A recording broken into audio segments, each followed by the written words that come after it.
반갑습니다, 성도 여러분.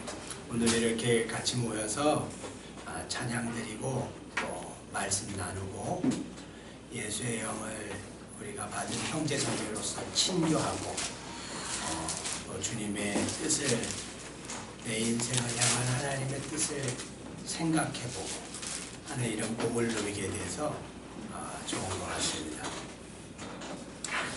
여러분, 성령 받은 교회와 세상 사람의 차이가 뭔지 혹시 아셔요? 성령 받은 사람과 하나님을 영접하지 않은 사람이 하나님의 말씀을 들을 때 근본적으로 나타내는 차이는 어떤 게 있을까요? 성령 받은 사람은 하나님의 말씀을 들을 때 마음에 어떤 느낌과 어떤 감정, 전인격적으로 어떤 반응들이 나오나요? 말씀을 들을 때 찔리고 아프고 고민스럽고 도망가고 싶고 혹은 눈물이 나고 혹은 순종하고 하는 것이 성령 받은 성령 공동체가 하나님의 말씀을 들을 때 나타내는 반응이잖아요. 세상 사람들에게 하나님의 말씀을 여러분 증거하거나 던져보세요. 그러면 그들은 귀뚱으로도 안 들어요.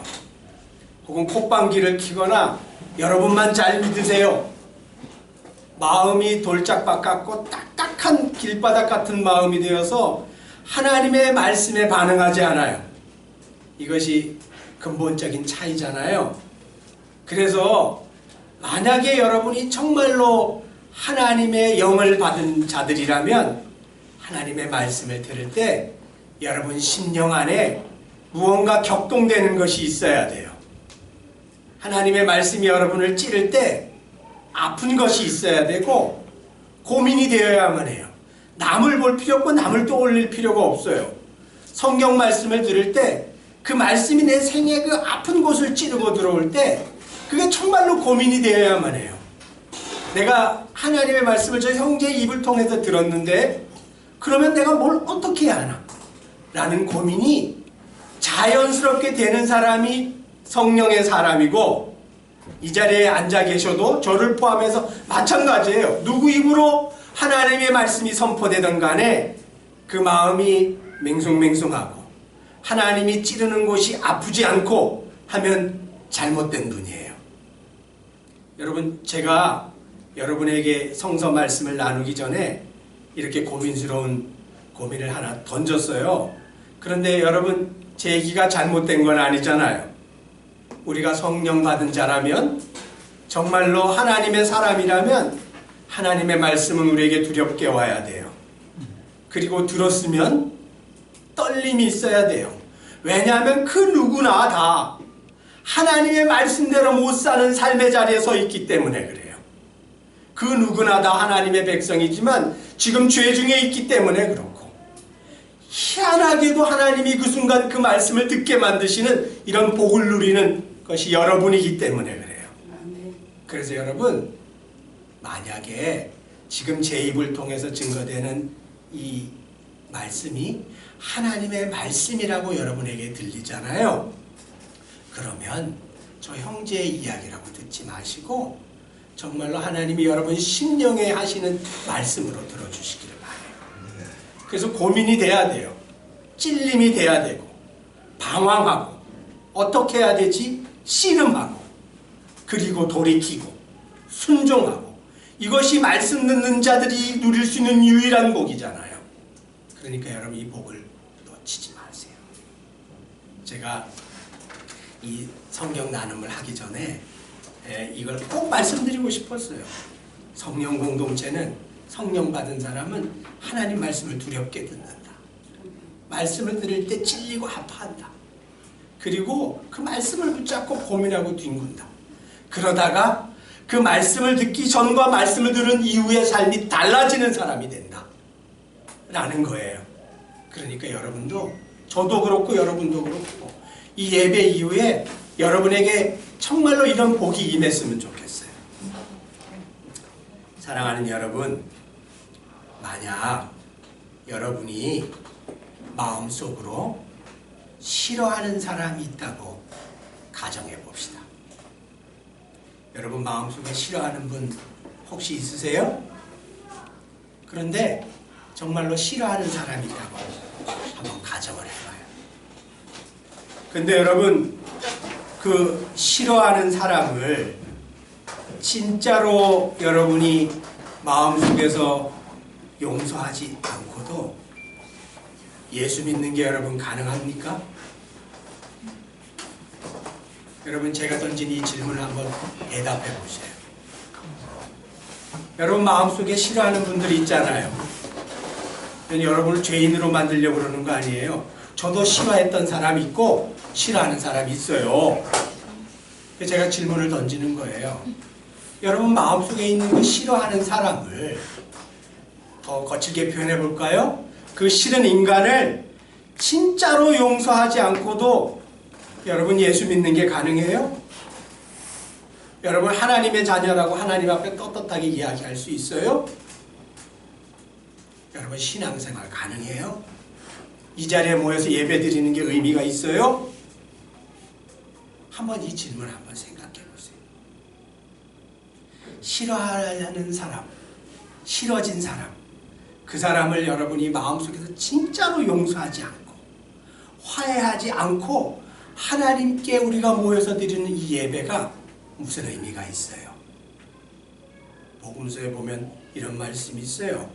너가 나에게 제단에 와서 제물을 드리다가 형제와 화해할 일이, 사과할 일이 생각나거든 그 제물을 제단 위에 두고 먼저 가서 그 형제와 사과하라. 그 이후에 나에게 와서 제물, 제단 예배를 드리라. 꼭 예수님이 직접 말씀하셨어요. 사랑하는 여러분, 여러분이 그 사람, 그게 사회에 있는 사람이든 신앙생활하면서 만난 교회 안에 있는 사람이든 그 누구든 간에 그 사람, 그 형제 자매를 진짜로 용납하지 않고도 여러분의 믿음이 하나님 앞에 무슨 의미를 가져요? 죄송해요. 저는 설교자이기 때문에 이렇게 말씀을 드리는 거예요. 만약 여러분이 어떤 사람을 계속 미워하고 싫어한다면 여러분의 믿음과 거듭남이 도대체 무슨 의미가 있는 걸까요? 다른 질문도 하나 던져볼까요? 여러분 우리가 예수 믿는 사람이잖아요. 그런데 어떤 사람은 정말로 싫어요. 어떤 사람이 싫어하는 걸 내가 풀기 싫어요.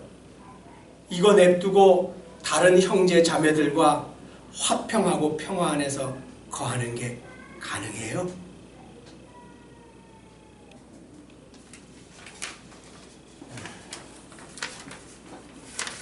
여러분 안녕하세요. 무더위에 잘 지내셨습니까? 제가 교회 생활하면서 참 의아하게 생각하는 게 몇 가지가 있어요. 그 중에 한 가지가 오늘 이 설교의 주제예요. 그게 뭐냐 하면 교회 생활하면서 항상 의아하게 생각했던 거예요. 그게 뭐냐 하면 여러분 교회는 마땅히 사랑과 용서와 용납이 넘쳐야 하는 동네잖아요. 그런데 교회 안이 세상보다 훨씬 더 남을 잘 비판한다는 거예요. 사랑과 용서와 용납을 받아서 교회 안으로 들어온 우리가 남을 비판하는데 훨씬 더 세상보다 날카롭게 자연스럽게 비판한다는 거예요. 교회 안이 세상보다 비난과 남을 향한 정죄가 더 많아요. 심지어 예수님의 복음 안에서 만나고 얽힌 형제 자매들이 무슨 이유 때문인지 서로를 신랄하게 비판해요. 비난과 비판이 세상보다 더 많은 동네. 이게 교회가 돼버렸어요. 여러분 이게 기이하고도 이상하고도 비정상적인 현상이잖아요. 그런데 교회 안에서 교회 생활을 한다는 우리는 이것을 자연스러운 현상으로 받아들여요. 그리고 그 물결에 동참해요. 저와 여러분의 얘기죠. 상대방을 향한 비판은 시간이 지나면 자연스럽게 비난으로 바뀌어요. 사실에서 감정의 단계로 넘어가는 거예요. 사실에서 좋고 싫음의 단계로 넘어가요. 그 사람에 대한, 그리고 그 비난은 시간이 지나면 정죄의 단계로 넘어가요. 옳고 그름의 단계로 넘어가요.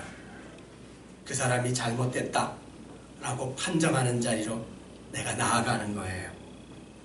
그래서 여러분, 놀랍게도 교회 안에서 신앙생활 하다 보면, 저도 그랬어요. 이건 저 간증의 일부분이에요. 그러나 여러분, 제가 이렇게 수치스럽고 부끄러운 고백을 하는 것을 들으면서 여러분이 만약에 그리스도의 양심이 있다면 여러분 마음도 한번 살펴보기를 진심으로 바라요. 교회 안에서 신앙생활하고 형제자매들을 만나면서 싫어하는 사람들이 생기는 거예요.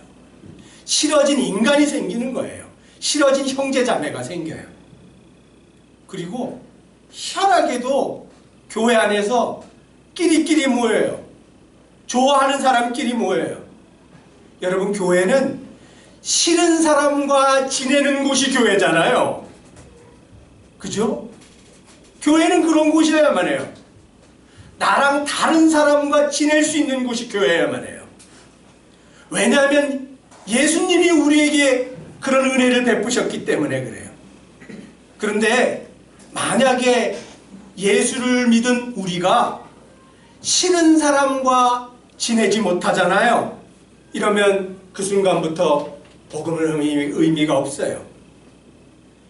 저와 여러분의 믿음은 아무런 의미가 없어요. 아무런 가치가 없어요. 세상에 아무런 횃불이 되질 못해요. 여러분, 저는 교회 생활하면서 이런 얘기 가끔씩 들었어요. 내가 저 사람 싫기 때문에 앞으로 다시는 안 만날 거야. 절대로 상종하기 싫은 사람이야. 교회 안에서 이런 얘기를 하는 걸 들어본 적이 있어요. 여러분, 이게 예수의 영을 받은 우리가 얘기할 수 있는 거예요. 얘기할 수 없는 사안이잖아요. 여러분, 교회는 좋은 사람들끼리 좋게 지내는 동네가 아니에요. 교회는 나와 다른 이질감을 갖고 있는 사람과 평화를 하려고 인내하고 노력하는 곳이 교회예요. 여러분, 그렇지 않아요? 만약에 교회가 나와 좋은 사람들과만 잘 지낸다면, 그렇다면 교회는 교회로서의 참 진실과 기능을 잃어버리게 돼요.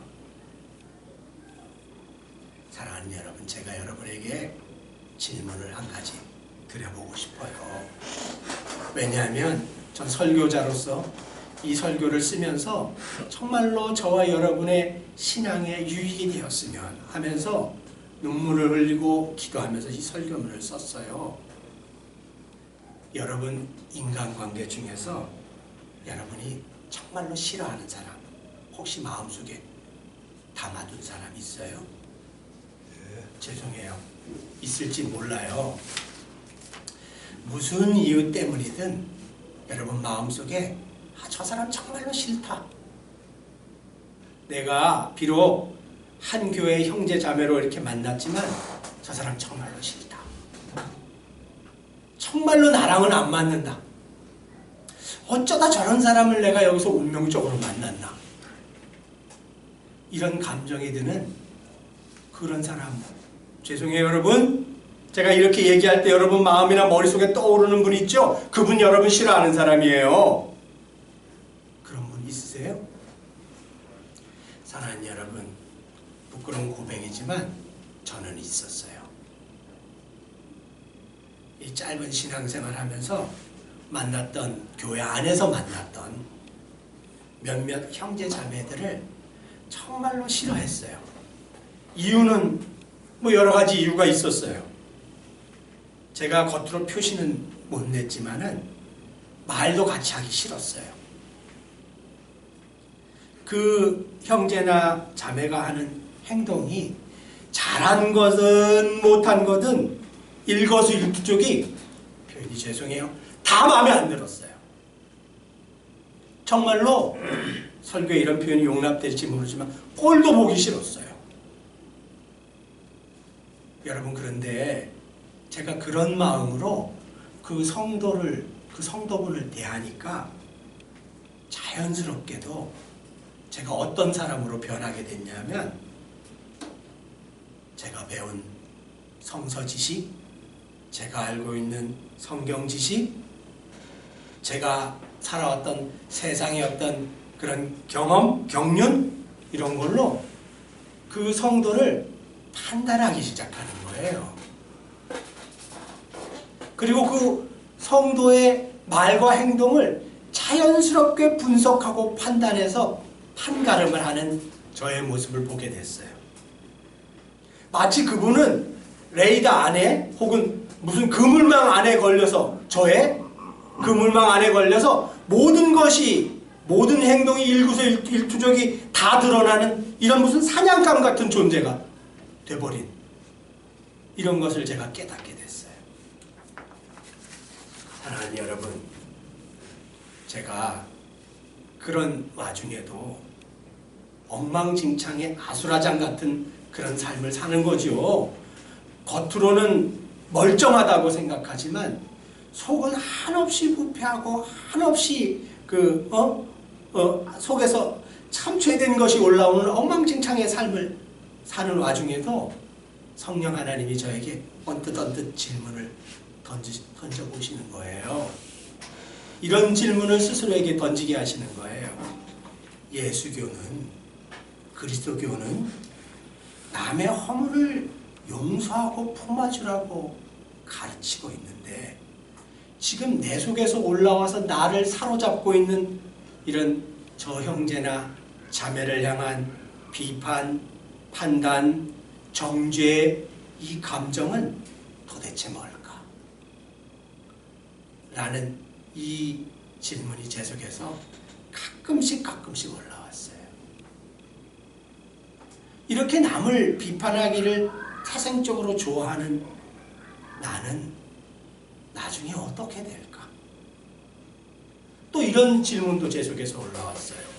지금 내가 저 형제가 뭐가 잘못됐다고 비판하는데, 내가 저 상황, 저 문제에 맞닥뜨리면 저 형제나 저 자매만큼 저렇게라도 행동할 수 있을까?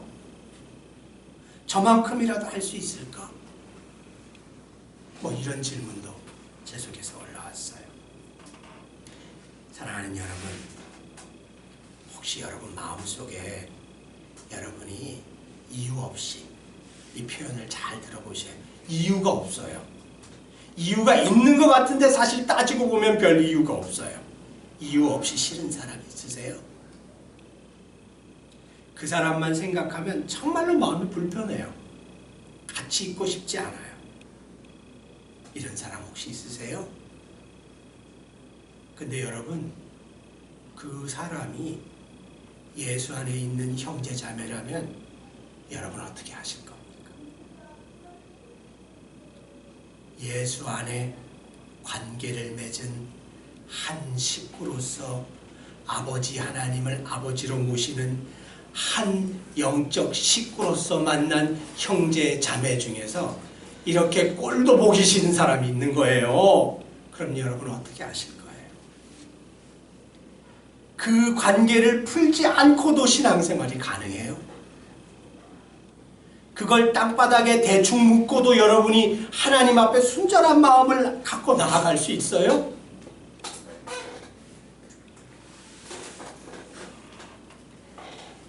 저 사람이랑 죽어도 같이 하기는 싫어. 그런데 예수님 믿는 믿음도 포기하기 싫어. 이런 게 그 당시에 제 마음이었어요. 저 사람이랑 같이 하긴 싫어. 근데 이 교회 생활하는 것도 포기하긴 싫어. 그러니까 제 3의 방법을 찾아보자. 뭐 이게 제 마음. 그 당시에 제 마음이었어요. 사랑하는 여러분, 이렇게 이렇게 여러분 마음속에, 제 마음속에 진짜로 싫은 그 인간이 생기게 된 이유가 뭘까요? 뭐 때문에 그런 일이 벌어진 걸까요? 그 진짜로 싫은 그 인간을 성도인 나는 어떻게 대해야 될까요? 이 마음 그대로 그냥 두고도 하나님 앞에 예배가 가능할까요? 사랑하는 여러분, 어떤 성도를 진짜로 싫어하면서도 우리가 예수님의 제자, 하나님의 자녀라고 우리의 정체성을 이야기할 수 있을까요? 그 순간 우리는 예수님을 따르는 사람일까요? 아니면 마귀를 따르는 사람일까요?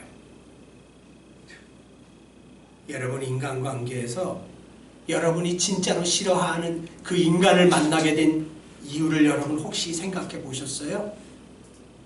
왜 제가, 혹은 여러분이 왜 그 싫어하는 그 인간을 만나게 됐을까요? 이런 거 한번 이렇게 하나님 앞에 내놓고 몸부림치면서 고민해 본 적 혹시 있으세요? 사랑하는 여러분, 이게 오늘 저와 여러분이 같이 생각해 보고자 하는 말씀의 주제예요. 오늘 본문은 마태복음 7장 1절부터 5절까지의 본문이에요. 짧은 본문이기 때문에 제가 먼저 읽고, 그리고 우리 성도님들이 같이 한번 다 같이 큰 소리로 한 목소리로 읽어볼게요. 제가 먼저 마태복음 7장 1절 말씀 읽어보겠습니다. 마태복음 7장 1절. 비판을 받지 아니하려거든 비판하지 말라.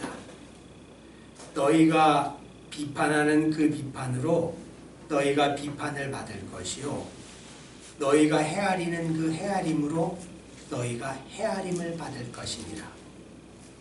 어찌하여 형제의 눈 속에 있는 티는 보고 너의 눈 속에 있는 들보는 깨닫지 못하느냐?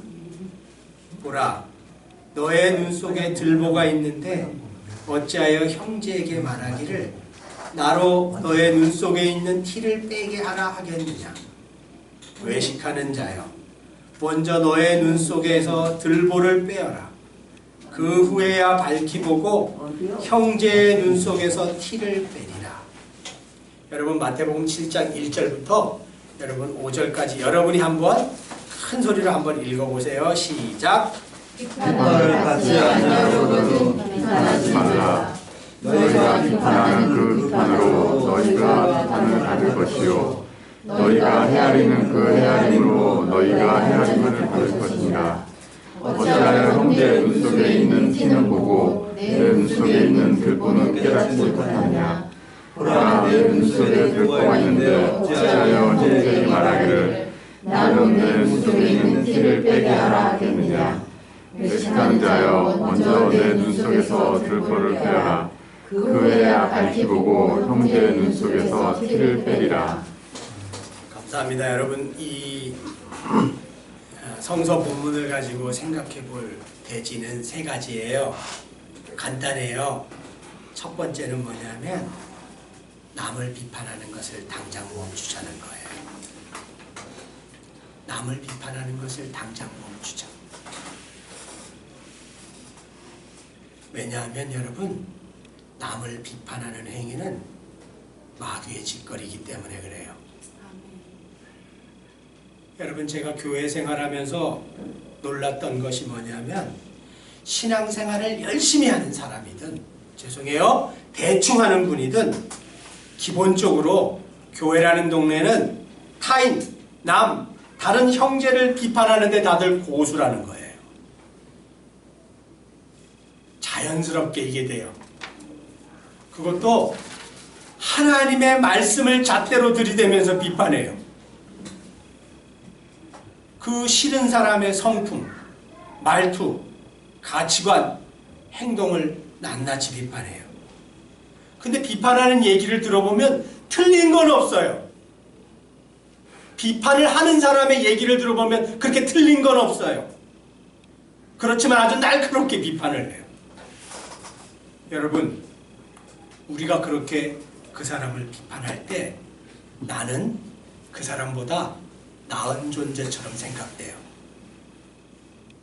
그래서 그 싫은 사람의 티는 발견하고, 그리고 그것을 다른 사람들에게 공개적으로 드러내고 이야기를 하고 퍼뜨려요. 그렇지만 정작 내 속에 있는 들보는 못 본 채 하고 내가 덮어버려요. 누가 그 얘기를 꺼내려고 하면 상처받았다 그러고 사랑이 없다 그러고 이런 얘기를 해요. 여러분, 이게 저의 모습이고 여러분의 모습이잖아요. 근데 여러분, 제가 교회 생활하면서 남을 그렇게 비판하면서 깨달은 한 가지 진실이 있어요.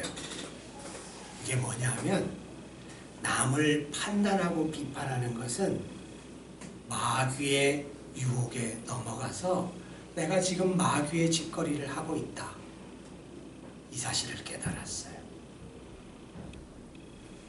여러분, 첫 번째 같이 생각해 보고자 하는 첫 번째 주제는, 여러분 마음속에 혹은 제 마음속에 지금 누구를 판단하거나 비판하고자 하는 욕망으로 부글부글 끓고 있다면, 죄송해요, 입이 근질근질하다면, 그렇다면 여러분, 남을 비판하는 것을 당장 멈추자는 거예요. 당장 멈추자. 결코 그것은 성령이 인도하시는 자의 행위라고 볼 수 없다는 거예요. 남을 비판하는 것은 여러분이 마귀의 유혹에 넘어가서 죄를 짓고 있는 거예요. 여러분, 마귀는 욥기에서도 보이잖아요. 마귀는 남을 참수하는 자예요. 남의 죄를 들춰내려고 그래요. 남의 허물을 들춰내려고 그래요. 심지어 하나님의 법정에서도 들춰내려고 했어요. 마귀가 욥의 그 허물을 어떻게 과장했는지 욥기는 너무 잘 보여주고 있어요. 욥기 1장에 이렇게 얘기를 해요. 하나님이 마귀에게 욥이 참 대단한 자야, 대단히 나를 신실하게 섬겨. 그러니까 마귀가 뭐라고 얘기를 하나요? 하나님, 당신이 창조주로서 저 욥이라는 사람에게 모든 복을 차고 넘치게 베풀어 주었기 때문에 저가 하나님께 진실을 바치는 거지, 만약에 저에게 불행이 닥친다면 하나님을 믿는 그 믿음을 배도할 거예요. 이렇게 하나님 앞에서 욥을 참소해요. 그래서 여러분, 남을 비판하고 남의 허물을 끄집어내고 그것을 과장하고 퍼뜨리고 되씹고 재생산하고 하는 것은 다 마귀적인 행동이에요. 여러분, 저와 여러분이 남을 비판할 때 마음속에 어떤 생각이 드나요? 그 상대방의 허물을 들춰내고 싶은 마음, 찾아낸 상대방의 허물을 은근슬쩍 타인에게 이야기하고 싶은 욕망, 그리고 그 허물을 상대방에게 이야기함으로 나의 의로움을 드러내고자 하는 욕망이 우리를 사로잡아요. 이것이 그 순간 우리를 사로잡아서 남을 판단하고 비판하는 자리로 우리를 내몰아요.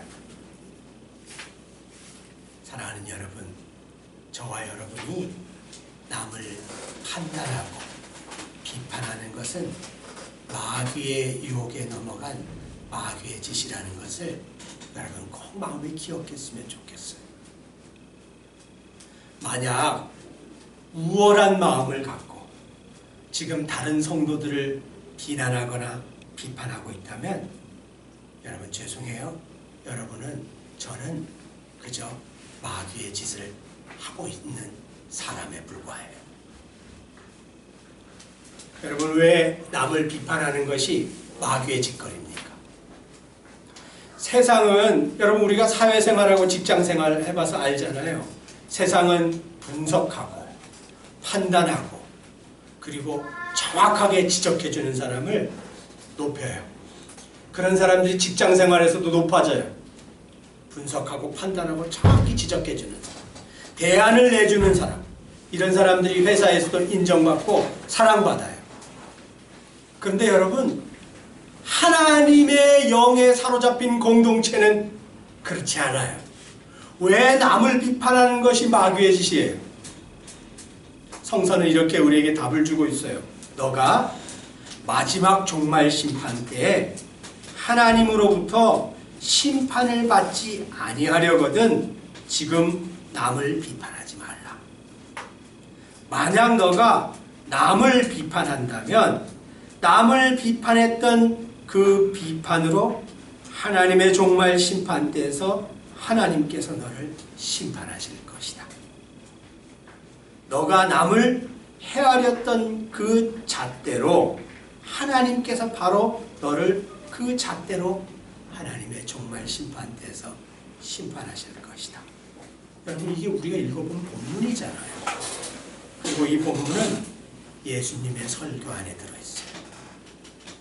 성령 받은 사람이 어떠해야만 하는가를 설명해 준 산상수훈 그 부분 안에 들어있는 예수님의 설교예요.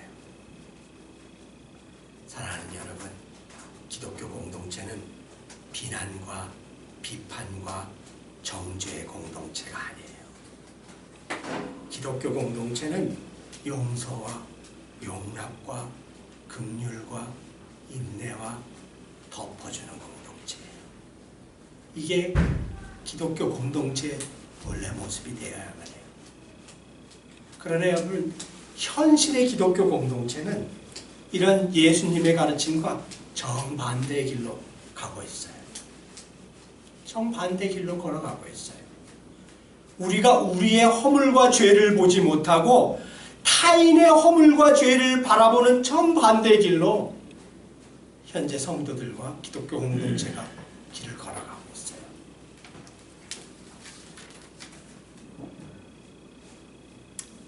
여러분, 참 마음 아프게도 예수님 때문에 혹은 신앙 때문에 교회 공동체 안에서 내가 꼴보기 싫은 사람들이 넘쳐나요. 이 형제는 이래서 싫고 저 형제는 저래서 싫고 이 자매의 이런 행동은 이래서 잘못됐고 저 자매의 저런 행동은 이래서 잘못됐고, 이런 사람들이 저와 여러분의 신앙의 관계 안에서 점점 더 많아지고 있어요. 연수가 갈수록 그런 사람들이 내 삶에, 내 심중 안에 점점 더 많이 생기는 거예요. 여러분, 이거 이상하지 않아요? 예수님을 만났으면, 우리가 예수님을 만났으면 예수를 만나기 전에 미워하는 사람이 10명이었어요. 그러면 예수님을 만났으면 연수가 더해갈수록 한 사람, 두 사람 없어져서 8사람, 7사람, 5사람, 10년이 되면 한 사람, 한 20년 되면 한 사람도 없는 게 정상이잖아요. 예수 믿는 우리가 그렇게 되는 게 정상이잖아요. 그런데 예수를 믿을수록 내 마음에 미워하는 사람들이 더 많이 생겨요. 싫어하는 사람들이 점점 더 많이 생겨요.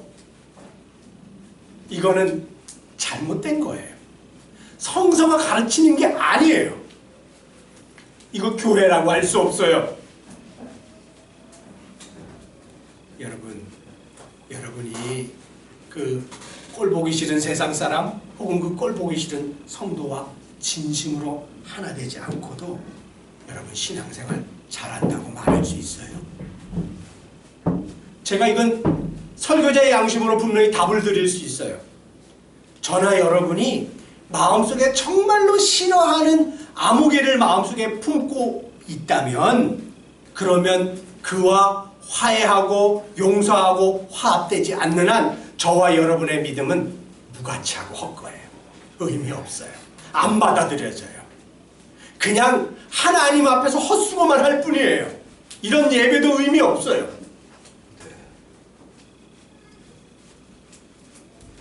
사랑하는 여러분, 우리 마음속에 신앙의 연륜, 교회 생활의 연륜이 많아지면 많아질수록 싫어하는 사람들이 더 많이 생기고, 관계가 이렇게 맺혀갖고 안 푸는 사람들이 더 많이 생기고, 정말로 진짜 싫다 이런 성도들이 더 많이 생기고, 이래도 우리가 여러분 예수의 사람들입니까? 이래도 우리가 교회라고 할 수 있습니까? 이런 마음을 갖고도 우리가 하나님의 심판을 피해갈 수 있을까요? 사랑하는 여러분, 남을 비판하고 비난하는 것은 근본적으로 마귀의 종교예요. 여러분 그걸 기독교라고 이야기하지 마세요. 저와 여러분의 죄된 본성이 그쪽으로 달려간다 하더라도 그것은 그리스도교가 가르치는 가르침이 아니에요. 남을 비난하고 정죄하는 것은 죽음의 종교예요. 만약에 예수님이 저와 여러분의 인생을 비난하고 비판하고 판단했다고 가정을 해보세요. 아까 우리가 이런 찬양을 불렀잖아요. 지금까지 지내온 것 주의 크신 은혜라. 받을 자격이 없는 자들에게 주시는 선물로 저와 여러분의 지금까지의 삶이 가능하잖아요. 근데 여러분, 세상에 공중 권세 잡은 자가 사로잡은 세상은 타인의 허물을 즉시 비판해요. 샅샅이 찾아내서 만방에 알려요. 여러분 직장생활 해봐서 아시잖아요. 그래서 자신의 의로움과 자신의 결백을 드러내기를 원해요. 그러나 여러분, 교회는 다른 곳이에요. 하나님의 영을 받은 우리는 다르게 살아야 돼요. 세상은 다른 사람은 죄인 만들고 나는 의인 만들기로 사람들이 애쓰는 동네가 세상이에요. 그러나 여러분, 하나님의 나라는 그렇지 않아요. 하나님의 나라는 남을 비판하는 것을 죄라고 분명히 정죄하셨어요. 심지어 예수님이 뭐라고 하셨냐면 주님의 마지막 심판 때 반드시 심판받을 거야 라고 말씀하고 계세요. 어떻게 말씀하시냐면 너가 비난하는 그 잣대로 하나님이 너의 인생을 자로 대듯이 심판하실 거야. 이렇게 얘기하고 계세요. 저와 여러분을 향한 경고시죠. 사랑하는 여러분, 이거 꼭 하나 기억했으면 좋겠어요. 남을 비난하는 것, 비판하는 것은 여러분이 지금 마귀의 영에 사로잡혀서 하고 있는 마귀의 짓이다 라는 걸 잊지 말았으면 좋겠어요. 여러분이 남을 심판했던 바로 그 잣대로 하나님 여러분 인생을 심판하실 거예요. 사랑하는 여러분, 그 꼴 보기 싫은 사람, 꼴도 보기 싫은 성도를 비판하고 정죄하고 싶은 욕망이 여러분 마음속에 있습니까? 제 이 설교를 들으면서 여러분 마음속에 떠오르는 그 사람 이름 혹은 그 사람 생각, 그 사람 얼굴이 여러분을 괴롭혀요? 그땐 여러분 그냥 넘어가시면 안 돼요. 그거 붙잡고 하나님 앞에서 씨름하셔야 돼요. 해결하셔야 돼요. 왜냐하면 그 문제를 해결하지 않는 한 저와 여러분의 신앙은 아무런 가치가 없기 때문에 그래요. 이 본문을 가지고 생각해 볼 두 번째 주제는 먼저 내 자신을 돌아보자 라는 거예요. 먼저 내 자신을 돌아보자. 남의 허물이 보일 때 먼저 내 자신을 돌아보자. 남을 비판하기에 앞서서 먼저 자기 자신을 비판하는 것이 기독교의 기본적인 방향성이에요. 마귀와 세상의 방향은 칼을 상대방의 심장을 향해서 찌르려고 칼을 들어요. 그런데 그리스도교가 가르치는 복음은 어떻게 가르치고 있나요? 칼을 자기 심장을 향해서 찌르라고 가르치고 있잖아요. 기독교는 기본적으로 자기를 고치기 위한 종교예요. 내가 하나님 앞에 변화되기를 원하는 종교잖아요. 그러려고 교회에 모이는 거잖아요, 우리가. 그러려고 말씀도 듣고 그러려고 기도원도 가고 금식도 하고 별의별 짓을 다 하는 게 기독교잖아요. 나를 고치려고 하나님의 능력에 기대서 내가 변화되려고 하는 게 기독교잖아요. 근데 이게 반대로 되잖아요. 그러면 겉으로 무엇을 포장했던 그거는 기독교가 아니에요. 그리스도교가 아니에요. 그건 마귀의 짓거리에 불과해요. 그래서 여러분, 타인의 허물이 타인이 죄를 행할 때가 분명히 있잖아요. 다른 사람이 잘못할 때가 있잖아요. 분명히. 남의 허물이 보일 때, 그럴 때 나를 먼저 살펴보자는 거예요. 나를 먼저 되돌아보자는 거예요. 나를 먼저 비판하자는 거예요. 오늘 본문이 뭐라고 이야기하고 있어요? 여기는 분명히 예수님이 상대방의 눈에 티가 안 들었다라고 말씀하고 있지 않아요. 상대방의 눈에 티가 있다고 말씀하시잖아요. 분명히 본문은 그렇게 얘기하고 있어요. 상대방의 허물이 있다는 거예요. 티가 있다는 거예요. 그런데 전제가 있어요. 전제가 뭐예요? 내가 내 눈 속에 있는 들보를 빼내야만 그 티를 볼 수 있다고 성서는 이야기하고 있어요. 내가 내 눈 속에 있는 들보를 빼내야만 그 티를 빼줄 수 있다고 성서는 이야기하고 있어요. 남을 비판하기에 앞서서 먼저 자기 자신을 살펴보는 것. 남 비판하기에 앞서서 먼저 나를 되돌아보는 것. 이게 여러분 예수의 가르침이에요. 어려워요. 어려워요.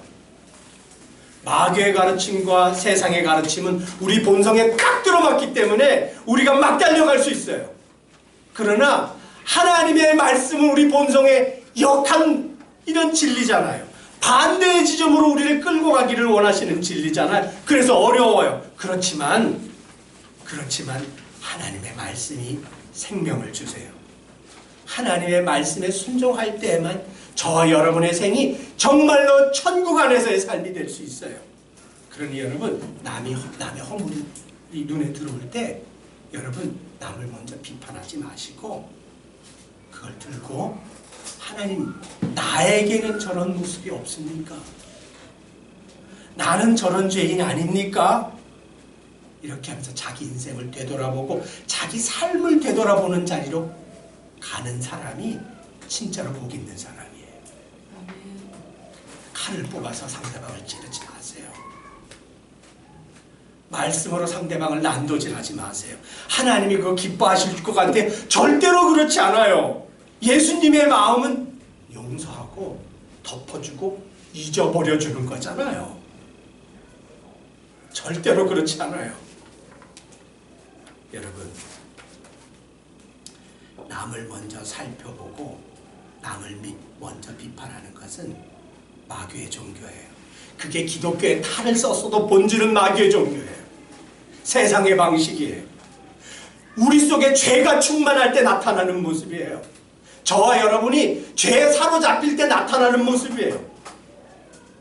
마귀가 여러분의 감정과 본성을 격동시킬 때 우리는 남을 먼저 비판해요. 그리고 자기 허물은 눈 감아버려요. 여러분이 성령의 은혜를 받은 분이라면 제 얘기가 무슨 뜻인지 이해하실 거예요. 그러나 여러분, 예수님의 가르침은 그렇지 않아요. 예수님의 가르침은 정반대예요. 예수님의 가르침은 남의 허물을 내가 볼 때 자기를 먼저 되돌아보라. 남의 잘못이 내 눈에 딱 들어올 때 내 자신에게 그런 잘못, 그런 허물이 없나 스스로 먼저 자신을 살펴보라는 거예요. 그래서 내 속에 있는 들보를 찾아내서 그 들보를 빼어버려라. 이것이 오늘 성서가 우리에게 가르치는 두 번째 중요한 교훈이에요.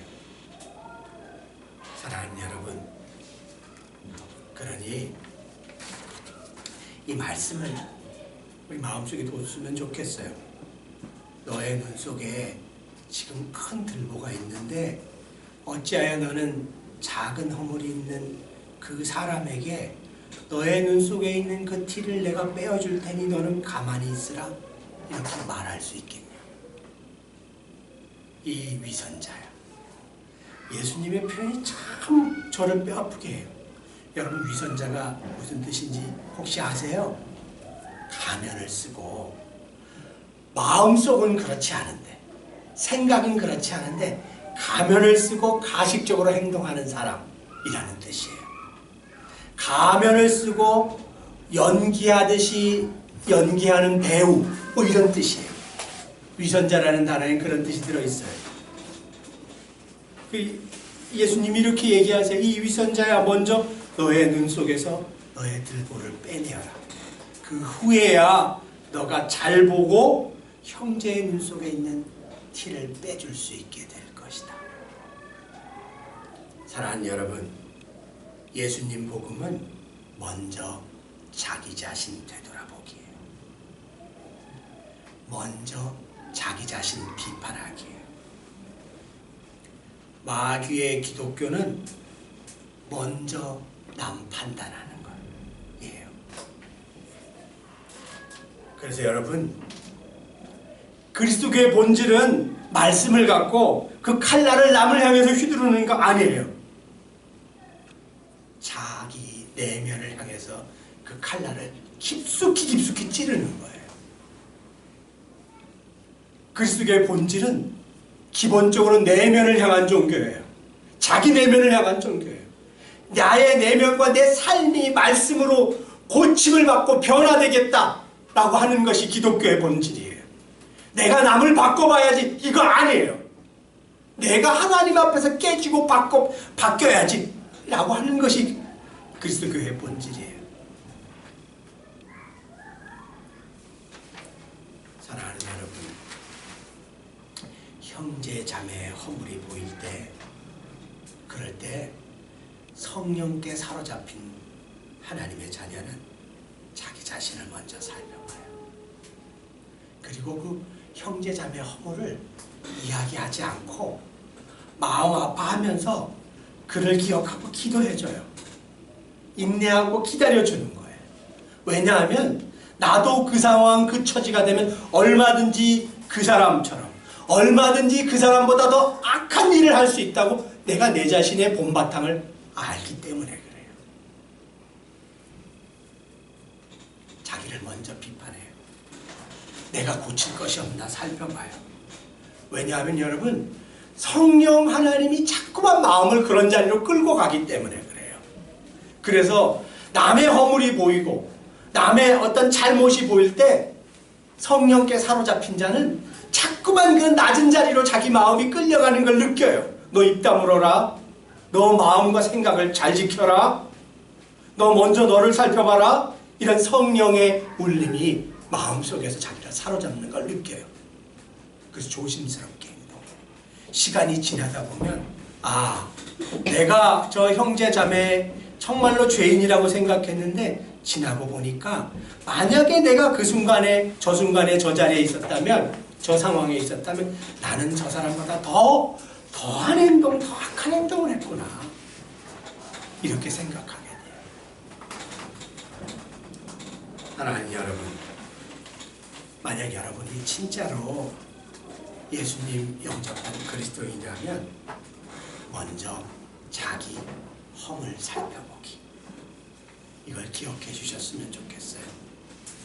먼저 자기 잘못 고치기, 타인의 허물에는 한없이 관대하게 대하고 나에게는 한없이 엄격하게 대하는 사람, 이게 그리스도인의 방향성이에요. 타인에게는 한없이 엄격하고 자기에게는 한없이 관대한 사람, 이것이 세상 사람이잖아요.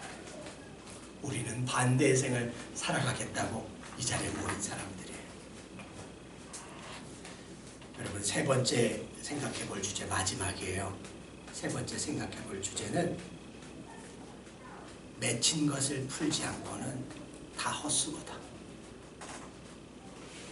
이게 여러분 같이 나누고자 하는 세 번째 주제예요. 여러분 맺힌 것을 풀지 않고는 다 헛수고예요. 저와 여러분 지금까지 신앙생활 잘해보려고 무던히도 애를 많이 쓴 것 같아요. 이런 노력 저런 노력 많이 하셨어요. 노력과 헌신 많이 하셨어요. 근데 여러분, 설교자의 양심으로 여러분에게 분명히 말씀드릴 수 있어요. 성도 간에 맺힌 것을 풀지 않고는 여러분의 믿음, 저의 믿음 다 의미 없어요. 다 가짜예요. 서로 비판하고 판단하면서 어떤 사람 싫어졌어요. 어떤 사람 미워졌어요. 이렇게 해서 맺혀진 것들 있잖아요. 이렇게 해서 맺힌 것을 풀지 않는 한 기독교의 복음은 무가치한 거예요. 그리스도교의 복음은 여러분 인생에서 아무런 의미를 얻을 수가 없어요. 여러분이 지금 싫어하는 그 마음속에 있는 그 사람과 근본적으로 화해하고 교제가 이루어지지 않는다면 여러분의 신앙 고백은 가짜예요. 의미 없어요. 예배 의미 없어요. 그래서 저는 여러분 마음속에 맺힌 것 있잖아요. 사람과 맺힌 것을 뜻해요. 사람과 맺힌 것을, 그 사람이 세상 사람이든 교회 안에 있는 성도든 맺힌 것을 풀지 않고는 여러분의 신앙이 진짜라고 말할 수 없어요. 여러분의 신앙은 가짜예요. 저와 여러분의 입에서 무슨 얘기가 나오든 뭐 얼만큼 거창하고 거룩한 설교가 선포되든 의미 없어요. 왜냐하면 여러분 제 얘기를 들어보세요. 제가 왜 이렇게 이걸 이야기하고자 하냐면은 그 사람이 그렇게 싫어지게 된 근본적인 원인이 있기 때문에 그래요. 제가 아까 이런 얘기했잖아요. 이유 없이 싫다, 이유 없이 싫어졌다, 이렇게 이야기를 했잖아요. 그 사람이 그렇게 싫어진 근본적인 이유가 누구한테 있냐면 나한테 있기 때문에 그래요. 그 사람이 싫어진 이유가 나한테 있어요. 그 사람에 대한 허물, 그 사람의 허물은 너무너무 엄격하게 대하는데 나는 아무런 허물과 죄가 없는 사람처럼 행동할 때 우리는 어떤 사람이 싫어져요.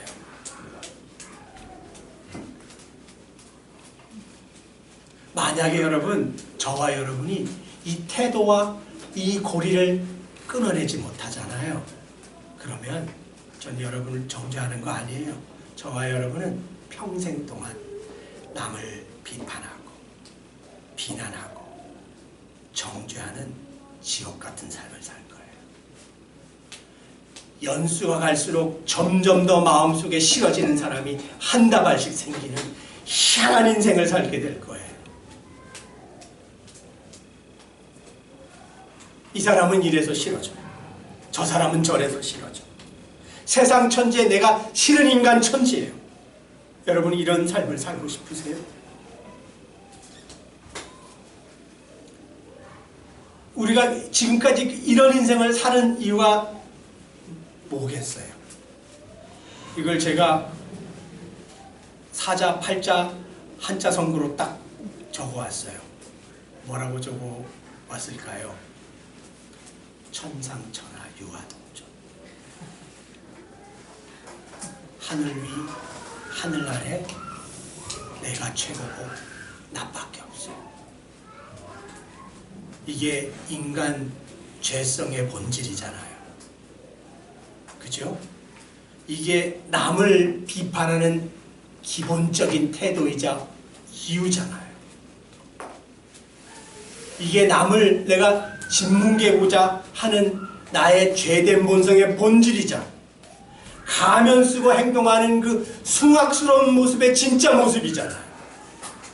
그런데 여러분, 기독교는 성령 받은 하나님의 자녀는 자신이 죄인이라고 고백하는 사람이에요. 하나님의 은혜가 나에게 임해서 내가 하나님 안에 의인이기는 하지만 지금 나의 본질은 죄인이라고 고백하는 사람이 진짜 기독교인이자 하나님의 사람이에요. 왜냐하면 내가 나를 들여다보니까 말할 수 없는 죄인이거든. 남 뭐라고 지적할 그럴 여지가 없는 죄인이 나구나 라고 생각하는 게 하나님이 주신 마음이 임한 사람의 생각이에요. 그런데 세상의 생각은 천상천하 유아 독존의 생각이에요. 그래서 여러분에게 정말로 하나님이 주신 설교자의 권위로 간곡하게 부탁하고 또 권면해요. 여러분 죄송해요. 설교 들으면서 마음 불편하고 기분 나빠하실 수도 있어요. 그래 그걸 의도한 건 아니에요. 제가 여러분에게 꼭 부탁드리고 싶은 게 있어요. 아까 제가 설교 시작할 때 이런 말씀 드렸잖아요. 제 이야기로 듣지 마시고 단 한마디라도 성령 하나님이 여러분 흉중에 찌르는 그런 이야기라고 들리신다면 그러면 그걸 붙잡고 좀 씨름해 보시라. 이런 부탁을 드렸잖아요. 여러분 마음속에 싫어하는 그 사람과 맺힌 것을 보세요. 그게 여러분 인생과 신앙의 분수령이 될 거예요. 그거 덮어두고 단 한 걸음도 갈 수 없어요. 예수님 따르는 길이 본래 그래요. 죄를 덮어두고 우리는 앞으로 나아갈 수 없어요. 해결되지 않은 문제를 두고 우리는 앞으로 나아갈 수가 없어요. 하나님 앞에 우리의 신앙을 가짜로 포장해서 봉헌할 수 없어요. 만약 여러분이 그 꼴보기 싫은 인간과 근본적으로 풀기를 선택하지 않는다면 여러분 저는 계속 자기보다는 남을 먼저 비판하는, 남에게 칼을 휘두르는, 그래서 시간이 지나면 지날수록 싫은 인간이 천지인 인생을 살게 될 거예요. 자기 들보보다 자연스럽게 남의 티가 먼저 들어오는 사람, 이 사람은 불행한 사람이에요. 여러분 이 사람은 지혜롭고 지식이 뛰어나고 판단력이 뛰어나고 똑똑한 사람이 아니라 불행한 사람이에요. 여러분은 자기들 보는 못 보고 남의 티는 자동적으로 보는 그런 인생을 살기를 원하세요? 그렇지 않잖아요.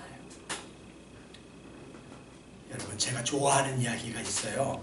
성경 이야기는 아니지만 사랑하는 사람은 사랑하는 세상 안에서 살아요. 남을 사랑하는 사람은 사랑하는 세상 안에서 살아요. 그런데 남에게 적대적인 사람은 적대적인 세상 안에서 살아요. 남에게 적대적인 사람은 타인도 자신이 적대적으로 돼요. 나아가서 하나님도 그 사람은 적대적으로 돼요. 여러분 이런 사람이 있잖아요.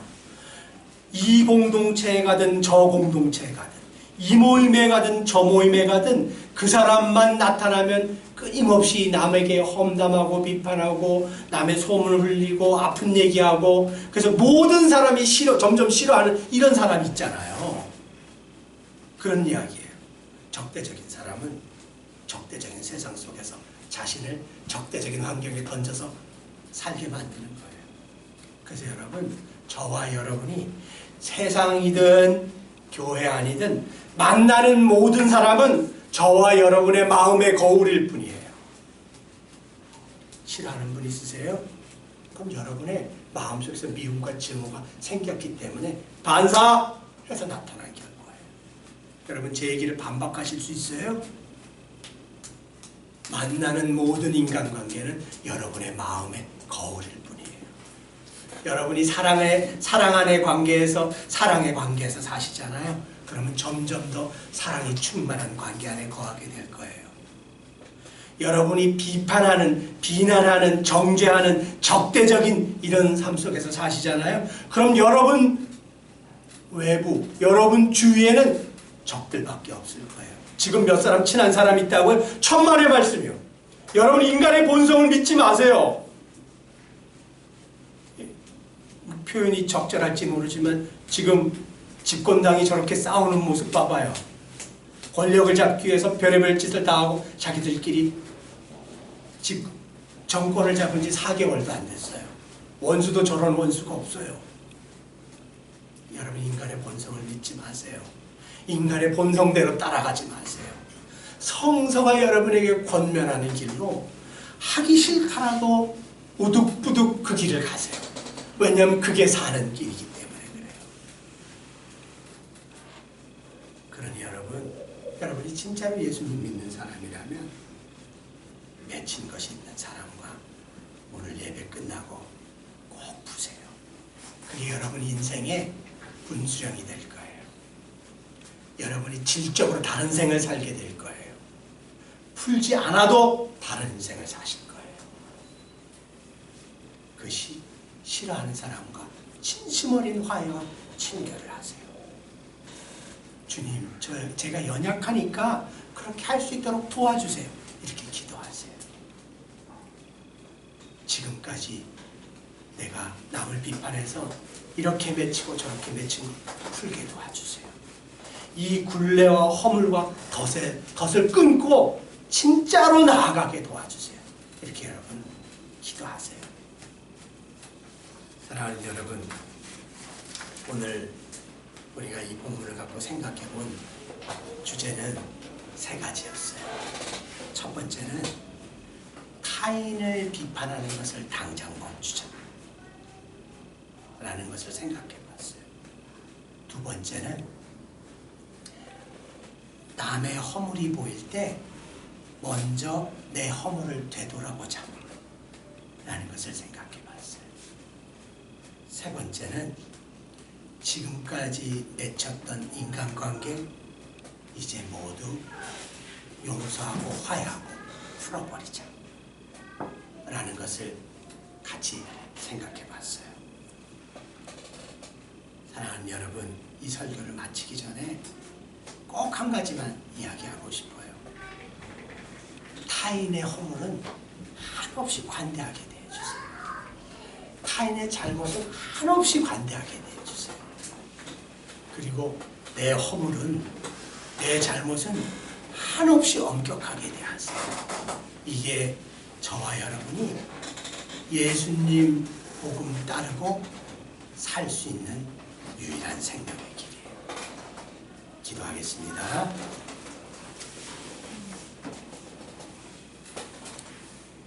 하나님 아버지, 이 시간을 인하여 주님 감사드립니다. 아버지 하나님, 저도 그렇고 또 우리 형제 자매님들도 그렇고 주님 이 말씀 앞에서 참 주님 앞에 깨끗하다고 이야기할 수 있는 사람이 누가 있겠습니까? 하나님, 우리가 참 타락한 죄의 본성을 갖고 있는 자들이기 때문에, 자기 자아에 사로잡혀 있는 자들이기 때문에 어찌하든지 남을 비판하고 남을 누르고 그러면서 나의 의로움과 나의 차별성을 드러내고 그리하면서 내가 참 가치 있는 인간인 것을 드러내려고 하는 죄된 본성에 사로잡혀서 참 오랜 세월 살아왔습니다. 그리고 아버지 하나님, 지금도 그 죄된 마음에 사로잡혀서 어쩔 줄 모르는 이런 인생을 우리가 살아가고 있습니다. 하나님 아버지, 오늘 우리에게 참 이러저러한 고민거리를 던져주셨는데, 성령 하나님, 우리 형제 자매님들 마음에, 제 마음에 주님 찌르시는 것이 있다면, 이분들이 정말로 성령의 사람들이라면 아버지 하나님, 남을 비판하는 것을 당장 멈추고 먼저 자신의 허물을 되돌아보고 그리고 지금까지 맺혔던, 풀지 못했던 모든 인간관계를 용서와 화해와 용납으로 주님 안에서 풀어버림으로 진짜 그리스도인의 인생을 살아갈 수 있도록 하나님 우리 모두를 인도해 주십시오. 예수님 이름으로 감사히 기도드렸습니다. 아멘.